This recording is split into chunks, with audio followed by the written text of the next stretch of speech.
자, 이제 이 보호라는 양반이 이걸 설명하기 위해서 어떤 이제 가정을 했는지부터 한번 살펴보도록 해요. 우선 첫 번째는 원자핵 주변에 요놈의 전자가 어떤 반지름에 해당하는 궤도 위를 이렇게 등속 원운동한다. 이렇게 등속 원운동한다.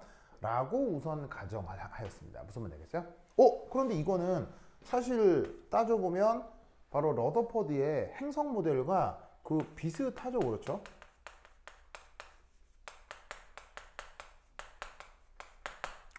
그래서 그 러더포드도 마찬가지로 원자핵 주변에 전자가 원운동을 한다고 했기 때문에 여기까지만 보면 옛날이랑 같은 거 아니야? 이렇게 생각해 볼 수 있는데 그 다음부터 매우 달라집니다.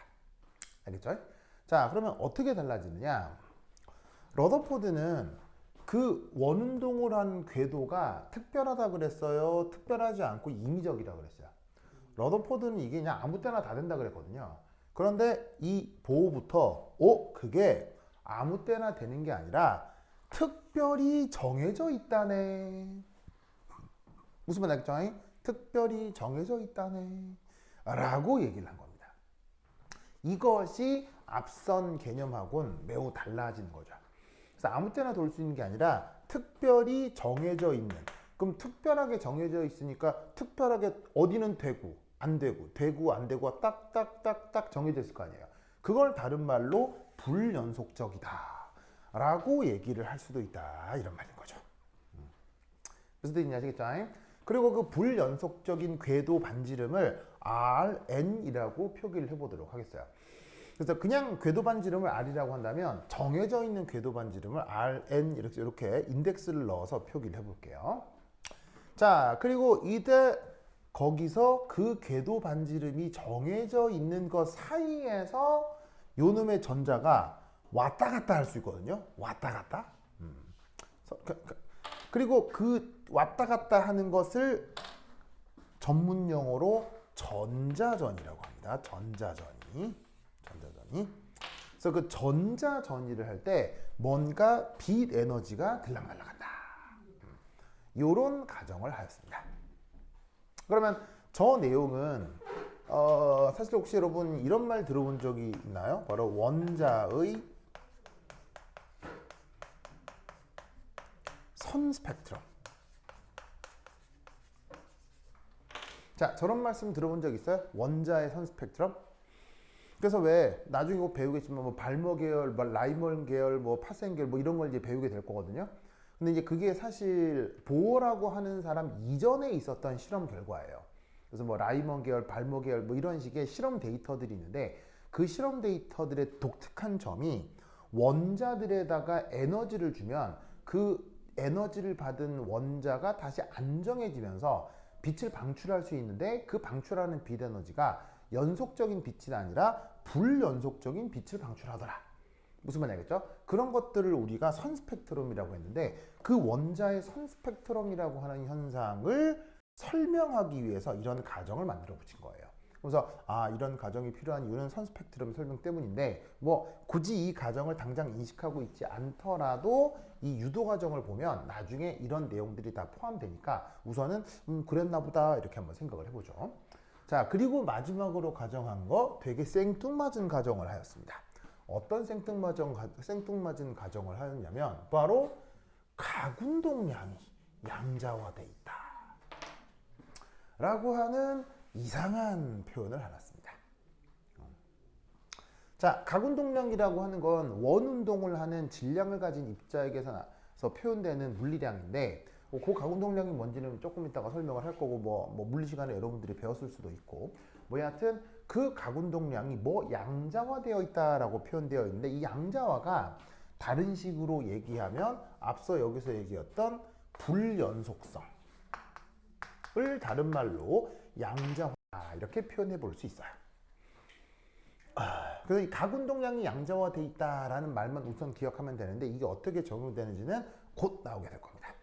그래서 보어는 러더포드와 다른 가정을 했는데 우선 첫 번째가 전자가 원자핵 주변에서 등속 원운동하는 것까지는 큰 차이가 없지만 그 궤도가 특별히 정해져 있고 그리고 그 궤도에 있는 전자가 그 각운동량이 양자화돼 있다라는 아주 특별한 가정을 하였습니다.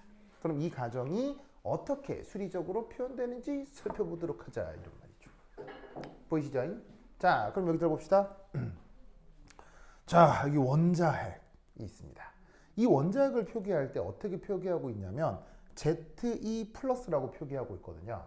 자, 앞으로 이 표현은 자주 나올 거예요. 그래서 이게 뭔지 한번 슬쩍 말로 써봤는데, 자, 양성자 전하량 크기를 어떻게 표현했죠?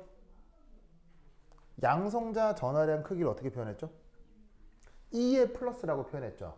양성자는 그 전하량이 누구랑 크기가 같죠? 전자랑 크기가 같고 부호가 반대잖아요. 그래서 전자가 마이너스면 얘는 플러스로 표기하면 되죠. 자, 이때 그 양성자가 모여있는 원자핵, 알겠죠? 원자핵. 원자핵에서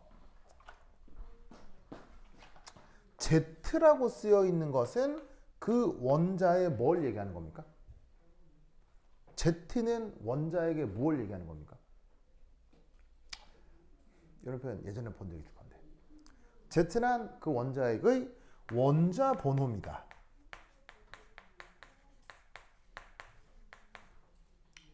근데 원자 번호는 뭐랑 똑같습니까? 핵 내의 양성자 개수랑 똑같죠? 원자 번호가 핵 안에 들어있는 양성자 개수잖아요. 그래서 수소 1번에는 원자에게 양성자 하나 있고 2번 힐륨에는 양성자가 2개 있잖아요. 알겠죠? 그래서 원자 번호라고 하는 것의 의미가 그 안에 들어있는 양성자 개수를 뜻한다. 그러면 양성자 한 개 전하량이 E 플러스면 양성자가 Z개 들어있으면 그렇게 모여있는 원자핵 전하량은 ZE 플러스. 알겠죠? 자, 뭐 크기 어려운 거예요? 완전 당연한 거예요. 완전 당연한 거죠. 그래서 원자핵 전하량을 표현을 할 때는 꼭 나만 이렇게 표현하는 게 아니라 보통 ZE 플러스라고 웬만한 화학책에서 이렇게 표현을 한다고. 거기에 반지름이 Rn만큼 떨어져 있는 원 궤도 내에서 전자가 뭘 한다? 등속 원운동을 한다. 아시겠죠? 그리고 이때 이 전자의 질량은 Me로 표기를 하고 이 녀석의 접선 속력을 Vn이라고 하자. 원운동을 하면 접선 속력이라는 개념이 있죠. 그렇죠? 그거를 Vn이라고 하자. 그럼 이때 여기서 어떤 생각을 해볼 거냐? 이때 나타나는 정전기적 인력, 정전기적 인력 이 표현을 한번 해볼 건데 그 정전기적 인력을 어떻게 표현할 거냐? 우선 여기 잘 보시면 4파이 입실론 제로분의 1이라고 하는 부분이 있죠. 이건 뭘 표현을 한 거냐면 상수입니다. 그냥 어떤 상수 묶음이라고 생각하시면 됩니다. 그래서 숫자 4는 당연히 상수고요. 파이도 상수죠. 입실론 제로라고 하는 물리량이 있는데 이건 물리 시간에 배운 적이 있을 거예요. 진공의 유전율이라고 하는 표현인데 이 4파이 입실론 제로분의 1 이것도 또한 상수겠죠. 그렇죠? 얘도 상수, 얘도 상수, 얘도 상수니까 그걸 역수치한 것도 상수일 텐데 그 상수를 그냥 이 부분을 편의상 그냥 K 이렇게 쓰기도 합니다. K 이렇게 쓰기도 해요. 그래서 이제 보통 이제 축약해서 쓰면 이걸 통째로 묶어서 K 이렇게 쓰기도 하는데 원래 이제 전통을 살려서 4파이 입실론 제로분의 1 이렇게 한번 써본 거예요. 그죠? 근데 이제 책마다 그 저서의 그 책을 쓰는 그 저자의 그 개성마다 이 부분을 그냥 K로 바꿔 쓰는 뭐 내용도 있어요. 뭐 같은 거니까 크게 뭐 신경 쓸 필요는 없고. 자, 그런 다음에 Rn은 뭐죠? 바로 원자핵과 전자 간 거리죠. 그리고 ZE는 양성자 전하량, E는 전자 전하량 크기일 거예요. 그래서 이 둘의 곱, 이건 뭘 의미하는 거냐면 이 둘의 전하량 곱입니다. 그래서 거리의 제곱분의 전하량 곱으로 정전기적 인력을 표현하는 방식을 도입한 사람이 누구죠? 이렇게 정전기적 인력을 표현하자라고 가정한 사람이 누구죠? 이 식을 제안한 사람 이름이 누구죠? 쿨롱이요. 쿨롱이란 말 들어본 적 있죠? 그래서 왜 쿨롱 인력 이런 말 들어봤을 텐데 자, 쿨롱이란 사람이 제안했어요. 전하를 띤 입자들이 거리가 R만큼 떨어져 있을 때 그 둘 사이의 정전기적 인력은 거리의 제곱분의 전하량 곱 그리고 비례상수가 있다. 무슨 뜻인지 아시겠죠? 저렇게 표기를 했습니다. 그러면 저 쿨롱이 제시한 저 수식은 증명할 수 있어요? 증명 못해요? 증명 못합니다. 쿨롱이 여러 실험을 통해서 저렇게 표현하면 편리하다라고 제시한 겁니다. 그래서 실험 데이터가 저 수식에 잘 맞아 떨어질 뿐인 거지 왜 저 수식을 도입해야 되는지는 수학적으로 증명할 수 없습니다. 무슨 말인지 알겠죠? 그래서 쿨롱이 제시한 저 정전기적 인력 수식은 어떻게 해야 된다? 외우시면 됩니다. 알겠죠? 외우는 겁니다. 그래서 여기 있는 쿨롱 수식은 이게 역시나 쿨롱의 제한입니다. 마치 뭐처럼 F equal ma처럼. 자, 이 수식은 누구의 제한입니까? 뉴턴의 제한이죠? 요거 외울 수 있어요? 못 외워요? 외울 수는 있지. 이 수식 증명해요? 증명 못해요? 증명 못하죠. 이 수식도 증명 못합니다. 그래서 쿨롱이라는 사람이 가정했는데 전하를 띠는 입자간 정전기적 인력은 상수 곱하기 거리 제곱분의 전하량 곱. 알겠죠? 이 수식도 외우세요. 그래서 요것도 전자기학 시간 초반에 맨 처음 나오는 수식이니까 요것도 꼭 기억해 두시기 바랍니다. 알겠죠? 자, 그 다음 여기 묘하게도 구심력이라는 표현이 있죠? 구심력이란 말 뜻은 뭐예요? 구심력의 뜻이 뭐예요? 구심력이 뭐예요? 물리시간 안 배웠어요? 구심력 뭐예요? 구심력. 바로 원운동의 원동력이죠.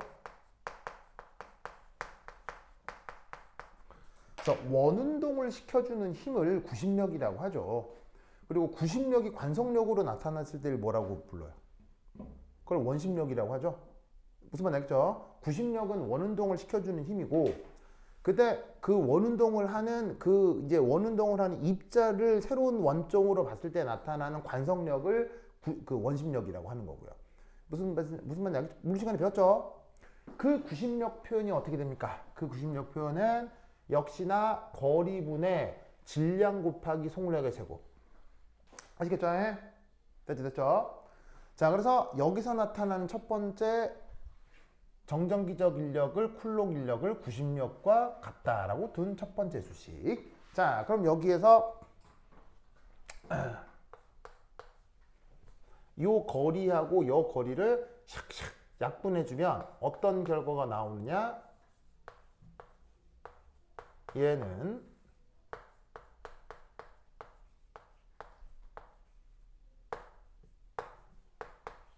짜잔, 요런 관계식으로 표현해 줄 수 있겠죠.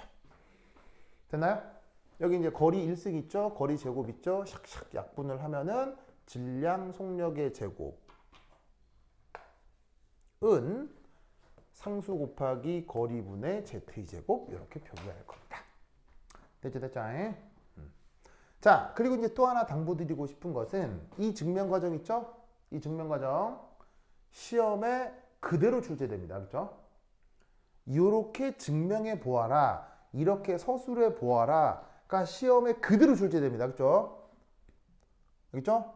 그래서 다음 주에 퀴즈를 볼 건데 그 퀴즈 이거 낼 겁니다. 그렇죠? 퀴즈 그대로 낼 겁니다. 여러분 학교 시험 그대로 낼 거예요. 그렇죠? 나와요. 1학년 1학기 때 중간고사 그대로 똑같이 나왔어요. 알겠죠? 그래서 지금 해드린 이 증명 과정 외우셔야 됩니다. 외워야 됩니다. 자, 그런데 외우는 방법은 획일적이에요? 외우는 방법은 다양해요? 외우는 방법은 다양할 수 있잖아요. 그런데 이때 내가 써드리는 이 방법으로 외우기를 추천드립니다. 왜냐하면 내가 써드리는 이 순서가 가장 최단 거리예요. 알겠죠? 이게 곧 보시겠지만 이 증명할 때 수식을 요렇게 유도해서 이걸 여기 놓고 또 만들어서 어디 놓고 또 만들어서 어디 놓고 긴 계속 나올 거거든요. 근데 그게 이걸 여기 놓고 이걸 저기 놓고 이게 굉장히 약간 초반에는 헷갈려요. 그러니까 이런 순서로 증명한다를 외워 놓으면 헷갈리지 않고 쉽게 외울 수 있어요. 아시겠죠? 그래서 이 순서대로 외우기를 추천드려요. 알겠죠? 근데 어찌됐건 추천이고 자시고 간에 내용은 어떻게 된다고? 태온? 외워야 돼. 알겠죠? 외워야 돼. 오바마 뭐라고요? 외워야 돼. 외워야 돼. 지금도 알겠죠? 자, 그래서 이 보호 모델 첫 번째, 쿨록 인력과 구심력이 같다. 쿨록 인력이 구심력으로 작용한다.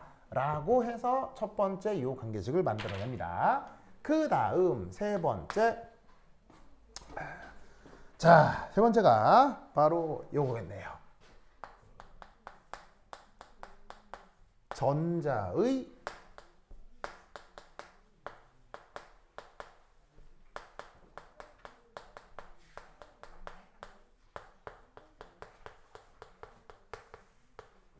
짜잔. 이게 사실은 보호 모델의 핵심입니다. 앞서 보호 모델 가정에 1, 2, 3번에 요 얘기가 나왔죠. 요거를 수식으로 어떻게 표현하는지 살펴보도록 하겠습니다. 무슨 말 알겠죠? 알겠죠? 자, 그러면 이 가운동량이라고 하는 이 물리량, 얘를 영어로 뭐라고 한다? 영어로? 왜냐하면 이 영어를 앞으로 배울 거기 때문입니다. 이 영어를 앞으로 알고 있어야 되기 때문입니다. 가운동량 영어로?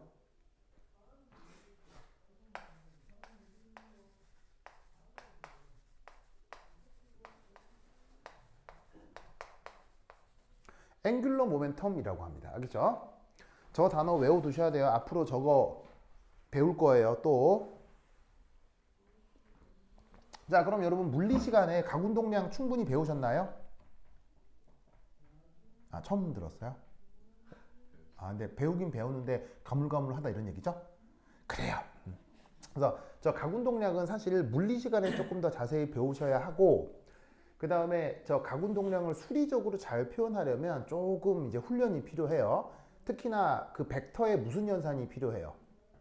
벡터의 외적 연산이 필요하기 때문에 사실은 물리학에서 저 어느 정도의 훈련이 필요합니다. 알겠죠? 자, 그런데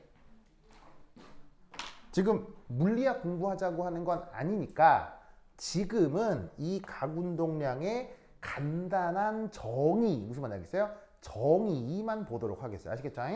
자, 그래서 뭐냐? 원 운동하는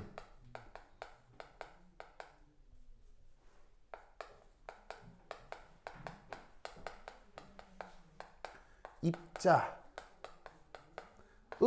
경우, 원 운동하는 입자의 경우 각 운동량의 크기. 자, 왜 크기라고 강조하냐면 사실 이 가운동량은 뭐의 한 종류냐면 벡터 물리량의 한 종류입니다. 벡터란 말 정도는 알죠? 자, 벡터는 무슨 물리량이 다 있는 게 벡터예요. 크기와 방향이 다 있는 게 벡터죠. 그래서 가운동량은 벡터 물리량이어서 외적이라고 하는 그 벡터 연산으로부터 정의가 됩니다.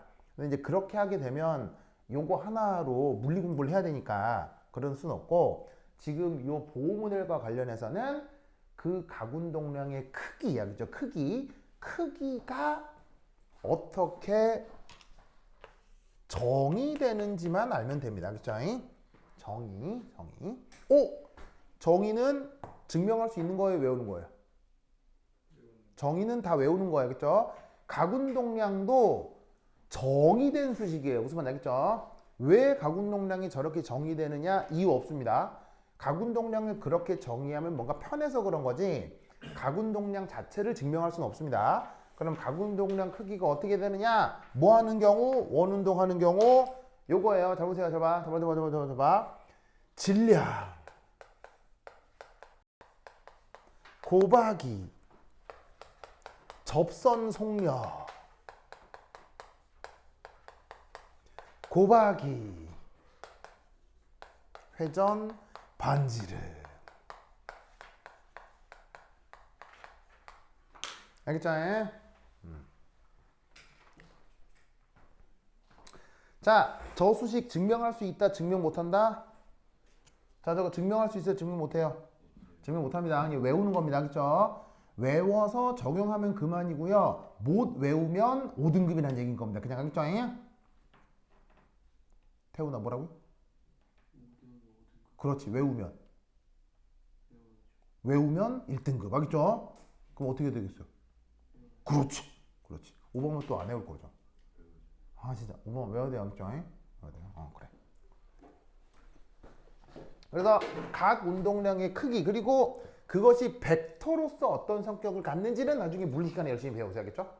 물리 시간에 이렇게 이제 그 오른손 법칙으로다가 이렇게 오른손 법칙 해가지고는 외적이라고 하는 테크닉으로 이걸 표현하는 방법이 있거든요. 그 나중에 배우시고 지금은 그냥 크기. 그래서 이제 크기는 질량 곱하기 접선 속력 곱하기 회전 반지름. 알겠죠? 자, 그러면 지금 여기서 원운동하는 입자 니기. 자, 원운동하는 입자 니기 전자 얘 얘기하는 거라고 그랬어요? 그러면 이 녀석의 각운동량 크기를 어떻게 표현하라고? 이 녀석의 뭐? 질량. 이 녀석의 뭐? 접선 속력. 이 녀석의 뭐? 회전 반지름의 곱. 알겠죠? 자, 그 각운동량 크기를 어떻게 표현한다고요? 뭐 곱하기? 질량 곱하기. 자, 전자질량 얼마? ME. 그 다음 뭐 곱해야 돼요? 바로 접선 속력 얼마? VN. 그 다음 또 뭐? 회전 반지름 뭐? RN. 이게 어떻게 표현되느냐? 바로 짜잔. 쓰세요. 빨리 쓰세요.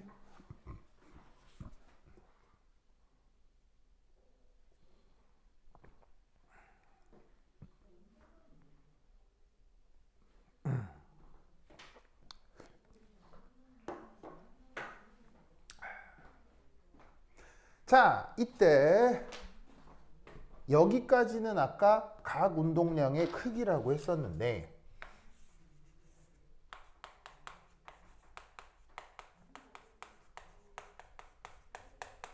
거기에 난데없이 이상한 애들이 붙죠. 그럼 이 이상한 애들의 성격이 뭐냐? 그럼 우선 N이라는 이상한 애도 있고 H에 이상한 짝대기가 붙어 있는 애들도 있는데 얘 의미는 바로 요겁니다. 그래서 요만큼은 이걸 대신한 겁니다. 그래. 자, 여기 썼어요? 자, 그럼 이제 각각이 뭔지 보자. 첫 번째, N. 얘는 1, 2, 3, 5. 무슨 수예요? 자연수. 네, 방금 오바마가 주양자수라는 말을 썼는데, 오, 나쁘지 않아요. 근데 이제 주양자수라는 말은 요 시기보다 한 10년 뒤에 나오는 말이에요. 그렇죠? 그래서 이제 이 보어 시대에는 주양자수라는 말은 아직 없었어요. 근데 이제 보어 이후에 이제 슈레딩거라는 사람이 나타나면서 이제 주양자수라는 말을 쓰게 되는데 아직까지는 그냥 자연수다 이렇게 써주시면 돼요. 자, 그리고 여기에 있는 H라고 쓰고 위에 짝대기를 하나 넣어서 읽을 때 어떻게 읽냐면 바라고 읽거든요. 그래서 읽을 때 어떻게 읽냐? H바라고 읽어요. H바의 뜻은 뭐냐면 H 나누기 2파이를 뜻합니다. H가 뭐죠? H가 기억날란가 모르겠는데 요 정도 상수를 얘기합니다. 이름하에 얘를 뭐라고 했었죠? 바로 플랑크 상수. 그래서 플랑크 상수를 또 상수 2파이로 나눈 값을 H바라고 싹대기를 하나 넣어준 겁니다. 어차피 얘도 상수니까 나눠도 상수겠죠. 그걸 이제 간단하게 관습적으로 H바 이렇게 많이 표현을 한 겁니다. 알겠죠? 알겠죠? 자, 그러면 혹시 이 H가 관련된 수식이 하나 있었는데 근데 저번 시간에 꼭 외우라고 했었는데 그리고 까먹으면 어떤 상태라고? 까먹으면 죽은 상태다 라고 내가 얘기를 했던 그 수식 반드시 외우려고 하는 수식이 있었는데 바로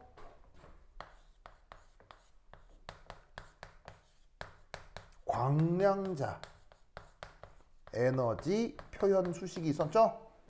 자, 일주일 레슨이 한번 읊어보도록 하겠습니다. 자, E는 뭡니까? 그렇지. H-new. H-new. 그, 오바마. 학시가 아니고요. 누구 때려주려고 그러는 거야, 지금? 진짜. 오바 지금 나 좀 때려주려고 그런 거죠? 진짜 오바. 그런 거예요? 그런 거예요? 좋아. 자, 어쨌건. 자, 광량자 에너지식 E는 H-new. 그 다음 뭐죠? 그 다음, 그렇지. 램다분의 HC. 그리고 PC. 요거 통으로 같이 꼭 기억해야 돼요. 이거 시험에 진짜 많이 나오니까. 그리고 시험을 떠나서 앞으로의 내용 전개에서 계속 중간에 나오기 때문에 이거 까먹으면 절대 안 된다잉. 알겠죠? 완전 중요해. 자, 재밌게도 전자 가운동량의 크기가 자, 여기까지는 그냥 뭐 어떤 상수라고 하자. 근데 그 상수에 어떤 자연수가 곱해져 있는 것으로만 표현이 된다. 이 말은 이 자리에 1.2, 2.3 그런 건 된다 안 된다? 안 되고 오직 1이거나 2이거나 3이거나. 무슨 뜻인지 아시겠죠? 그래서 그것을 바로 각 운동량이 양자화되어 있다라고 표기를 한 겁니다. 그래서 요 자연수라고 하는 n이 허용하는 조건의 허용하는 상태의 각 운동량만 나타날 수 있습니다.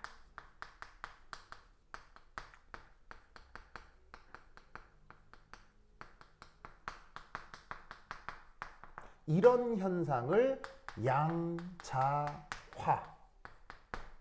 특정하게 허용되는 조건에서만 어떤 물리량이 나타날 수 있는 것을 양자화라고 하는 것입니다.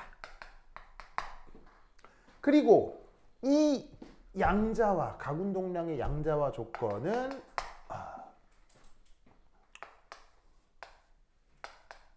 보어 does not know why. 보어는 왜 저런 일이 벌어지는지에 대한 이유를 모릅니다. 몰랐습니다. 그래서 이 보어 모델의 가장 큰 맹점 중에 하나가 보어가 이걸 제시했을 때 많은 사람들이 왜 그런데? 라고 물었을 거 아니에요. 왜 그런데? 라고 했을 때 보어는 대답했다 못했다? 대답을 못했습니다. 그런데 보어는 왜 이 수식을 제시를 했느냐? 저렇게 가정을 하면 뭐가 설명되기 때문에? 앞서 얘기했던 선 스펙트럼이 설명되기 때문입니다. 무슨 말인지 알겠어요? 어디까지나 이유는 몰랐지만 그럼에도 이렇게 가정하면 선 스펙트럼 현상 등을 설명할 수 있습니다.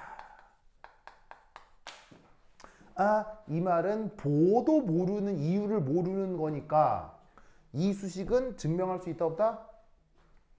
이 수식은 증명할 수 없습니다. 무슨 말인지 알겠죠? 증명할 수 없다는 얘기는 여러분 입장에서는 어떻게 하라는 얘기예요?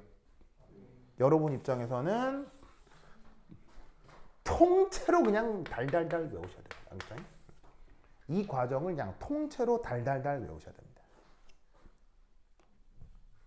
자, 묘하게도 이렇게 가정한 보어마저도 이 수식을 설명하기는 어렵다고 했잖아요.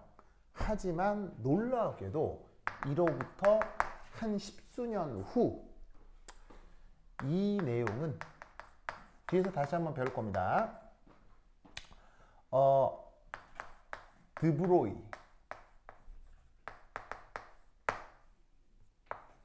물질파 이론과 연결됩니다.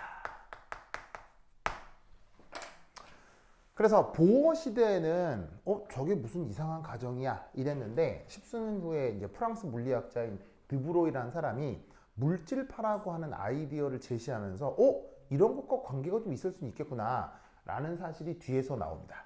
그래서 이 보어 모델과 드브로이 물질파 이론, 이 굉장히 중요한 연결고리가 있는데 요거는 드브로이 물질파 이론을 배우면서 뒤에서 다시 한번 언급토록 하겠습니다. 알겠죠? 되십니까? 지금 알겠죠? 좋아. 고다음. 자, 어쨌거나 이 수식에서 우리는 뭘 할 수 있냐면 가군동량의 크기가 이런 꼴로 표현이 된다미. 그럼 여기에서 VN이 뭐죠? 지훈, VN이 뭐죠? VN이 뭐야? VN 뭐야? 접선 속력이잖아. 그것만 어쨌거나 따로 표현하면 요 내용에 대해서 1, 2, 3 이런 내용이 있는데 어쨌건 이 수식을 이렇게 바꾸면 VN을 놓고 나머지 n을 이쪽으로 보내면 되겠지. 그럼 어떻게 2파이 ME RN 분의 NH. 자, 아까 이렇게 남겨둔 수식 하나 있었죠? 이거 기억나요? 뭐에서부터 이거 유도했었죠? 어디서부터 이거 가지고 왔었죠?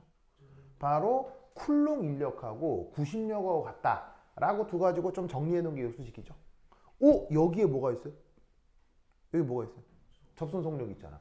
여기 뭐 있어요? 접선 속력 있잖아. 얘를 어쩌자고? 얘를 여기다가 오이? 알겠죠? 자, 그럼 어쩌라는 거냐? 짜잔. 이렇게 되겠죠? 맞습니까? 그럼 이때 여기에서 잘 보시면은 어떤 건 상수고 어떤 건 약분되고 막 그럴 거란 말이에요.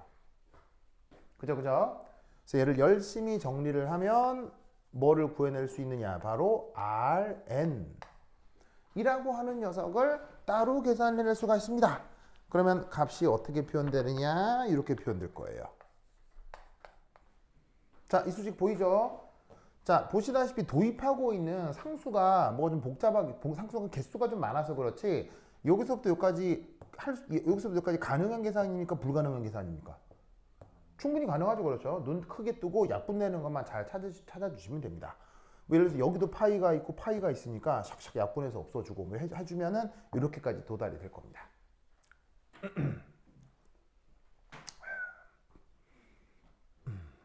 됐죠? 쓰시고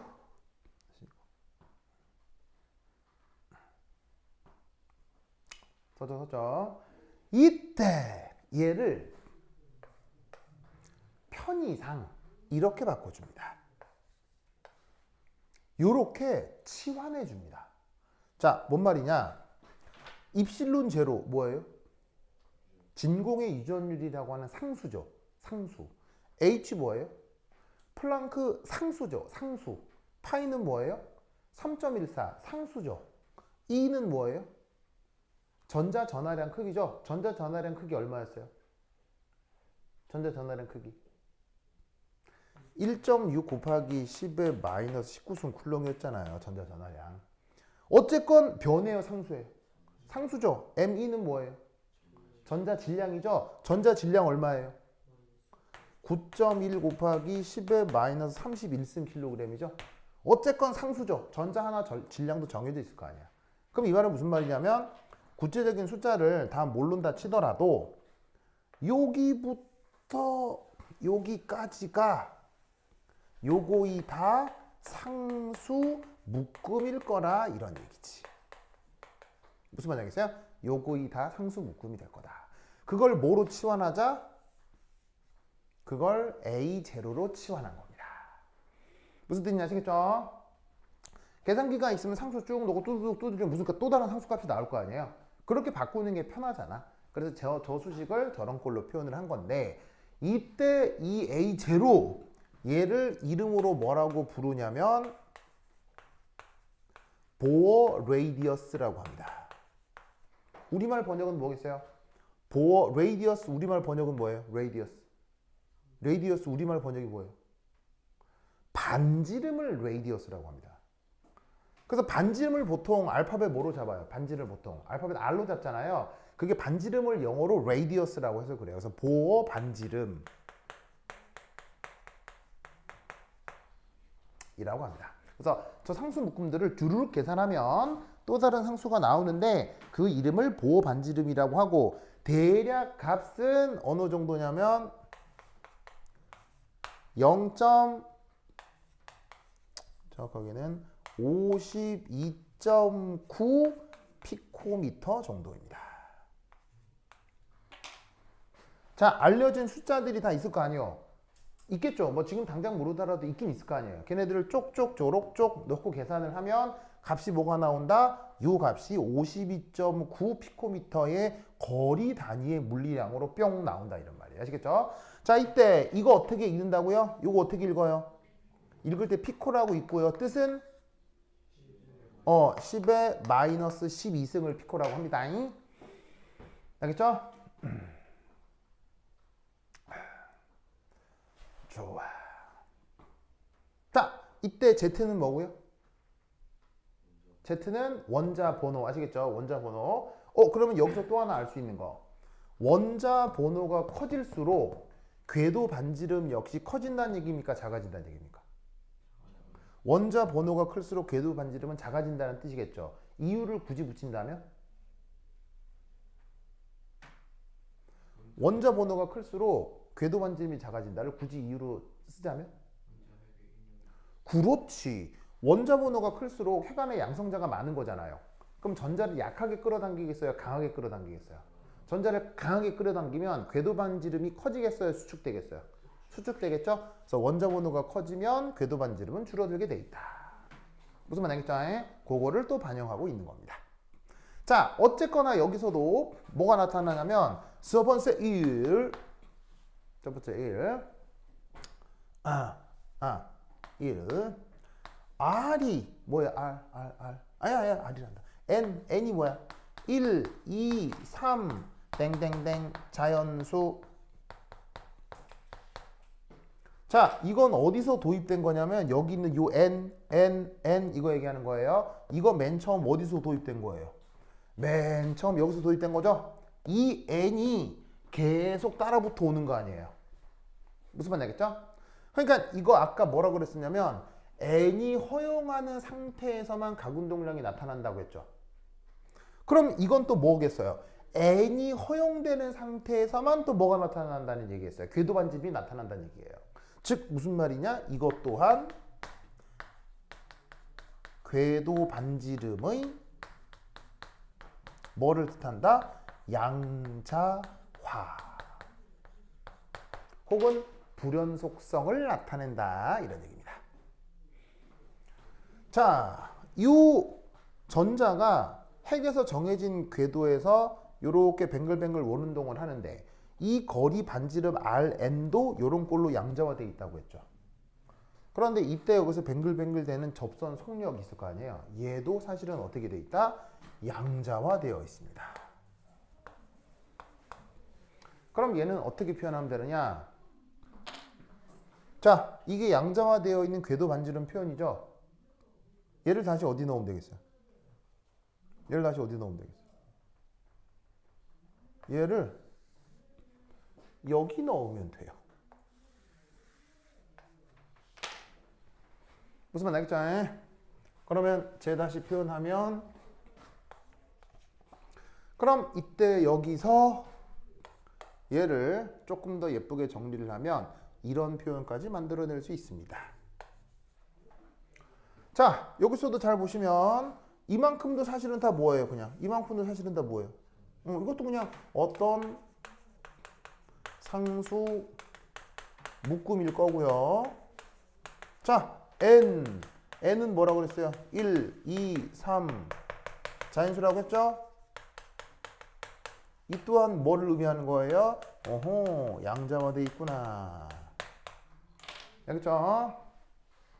이때 몇 년 전 여러분 학교 시험 문제 풀 때 이거 증명하라고 하는데 교사가 이렇게 VN으로 표현됐건 RN으로 표현됐건 혹은 가군동량 양자화 아까 저 썼다 지웠는데 M, E, V, N, R, N, N, H, 바, 요 수식에서 요 N이 나타날 땐 항상 1, 2, 3 요 자연수 표시를 항상 같이 써줘야 돼요. 저 자연수 빼먹었다고 크게 감점한 적이 있어요. 알겠죠? 그래서 이 보호 모델 증명하는 과정에서는 N이라고 쓰여 있는 그 아래쪽 첨자가 보이면 그 근처에다가 항상 이걸 따라 적어요. 알겠죠? 항상 이거 빼먹었다고 감점했었던 적이 있어요. 알겠죠? 너무 당연해서 자꾸 쓰다가 빼먹을 수도 있잖아요.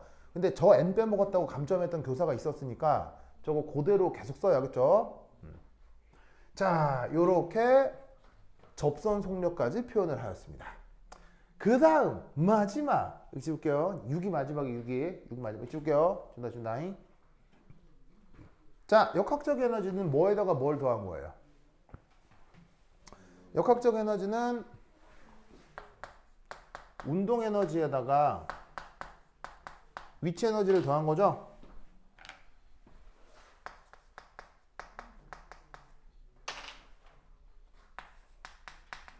그래서 누구의 역학적 에너지를 생각해 볼 거냐면 전자의 역학적 에너지를 생각해 볼 건데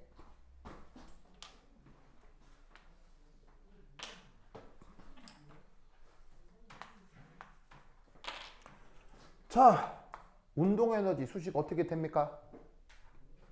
운동 에너지 수식 그 유명한 2분의 1 mv 제곱 이렇게 표현되는 게 그 유명한 운동 에너지 수식 아니겠어요?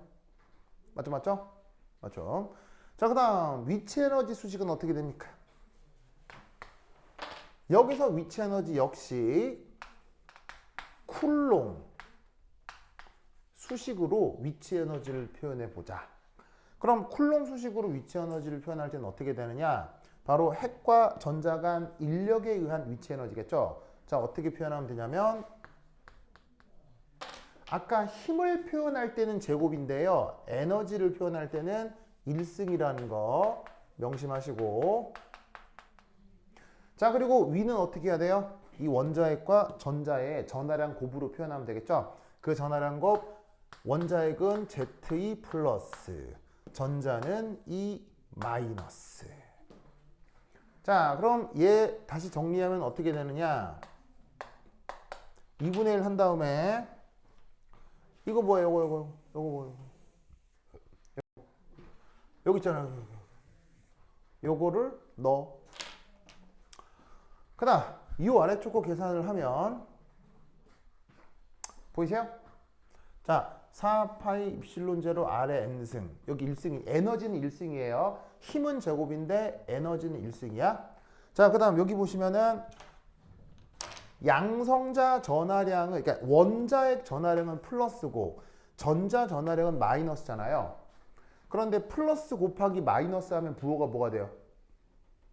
플러스 곱하기 마이너스 하면 부호가 뭐가 돼요? 마이너스가 되죠? 그래서 앞에 마이너스가 된 거예요.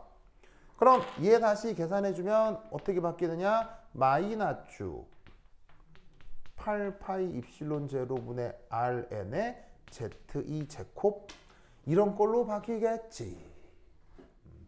그러면 이때 얘 아까 앞에서 구해놓은 거 보이죠? 얘 어디 넣어볼까요? 얘를 어디 넣어볼까요? 다시 여기 넣는 거예요. 자, 내가 아까 이거 증명하기 전에 뭐라 그랬었냐면 뭐를 구해서 어디 넣고 또 구해서 어디 넣고 또 어디 계속 이런다 그랬죠. 그래서 이게 사실 익숙해지면 크게 어렵지 않은데 처음 배울 때 되게 헷갈릴 수 있어요. 왜냐면 이걸 여기 넣고 저기 넣고 막 이렇기 때문에. 그래서 내가 아까 이 써드리는 순서대로 외우는 게 좋다고 했죠. 그래서 내가 첫 번째 이거 증명할 때 어떻게 증명했어요? 순서가. 첫 번째 뭐부터 했어요? 뭐하고 뭐가 같다? 핵과 전자 간 쿨록 인력이 뭐가 된다? 90력이 된다. 그 다음 두 번째 가군동량 양자화. 알겠어요? 가군동력 양자화해서 어떤 수식이 하나 나오죠. 그럼 그 수식으로부터 뭘 구할 수 있어요? 그 수식으로부터 전자의 원자궤도 반지름을 구할 수가 있다고요. 그 전자궤도 반지름으로 뭘 구할 수가 있다? 전자궤도 반지름을 다시 양자화된 접선 속력을 표현할 수도 있고 다시 양자화된 역학적 에너지를 계산할 수도 있는 거예요. 이 순서를 기억하라고요. 그렇죠? 그러니까 처음에 쿨롱 인력과 구심력 같다. 그러면 이 수식이 하나 나오거든요.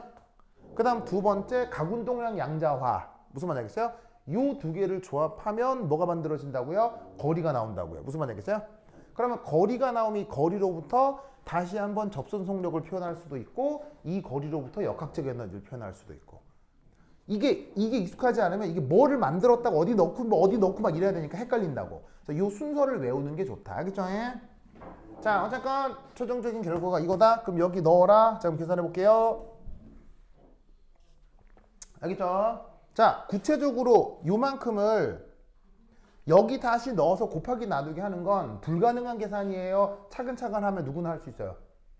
차근차근 하면 누구나 할 수 있는 아무것도 아닌 사칙 연산이에요. 무슨 말 알겠죠? 그래서 얘를 거리 자리에 넣고 곱하기 나누기 막 하면 최종적으로 뽕. 됐죠? 지훈아 알겠어요? 태훈 알겠죠? 우모 오케이? 이때 자 짜자자자자자잔 이거 다 어차피 뭐겠어요? 이것도 어차피 뭐겠어요? 모두 다 옴팡또 상수 묶음이겠죠? 그래서 얘를 관습적으로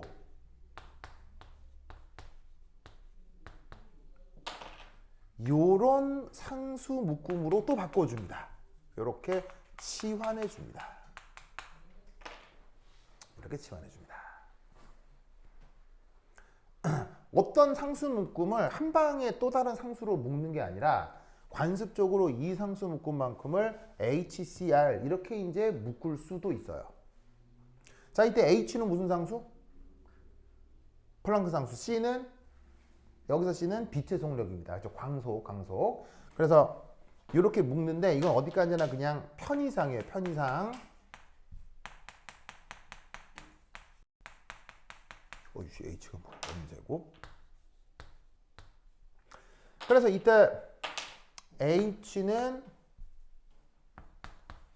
6.6 곱하기 10의 마이너스 34승의 플랑크 상수고 C는 3 곱하기 10의 8승의 광속이고 그 다음 R이라고 하는 녀석은 이름을 좀 이상하게 부르는데 리드버그 상수라고 부릅니다.